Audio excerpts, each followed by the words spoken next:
বাংলাদেশের দক্ষিণ পশ্চিমাঞ্চলের প্রবেশদ্বার বলা হয় চুয়াডাঙ্গাকে।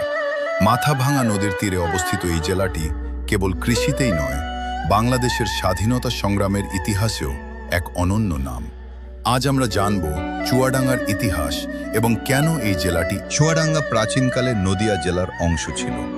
1757 সালে পলাশীর যুদ্ধের সময় চুয়াডাঙ্গা অঞ্চলটি ছিল অত্যন্ত গুরুত্বপূর্ণ। চুয়াডাঙ্গা নামের পেছনে অনেক লোককথা আছে। শোনা যায় এখানকার প্রভাবশালী ব্যক্তি চুঙু মল্লিকের নামানুসারে এই জায়গার নাম হয়েছে চুয়াডাঙ্গা। আবার 1971 সালের 26শে মার্চ চুয়াডাঙ্গাকে স্বাধীন বাংলাদেশের প্রথম রাজধানী ঘোষণা করা হয়েছিল। পরে নিরাপত্তার স্বার্থে তা মেহেরপুরের বৈদ্যনাথ তলায় সরিয়ে নেওয়া হয়।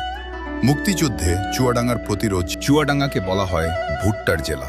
এছাড়া এখানকার আম, কাঁঠাল এবং সবজির ফলন দেশের চাহিদা মিটিয়ে বিদেশেও রপ্তানি হয়। বিশেষ করে এখানকার পান সারা দেশে বিখ্যাত। জেমস ডিকসন সাহেবের নীলকুঠি, যা ব্রিটিশ আমলের নিষ্ঠুর নীল চাষের ইতিহাসের সাক্ষী।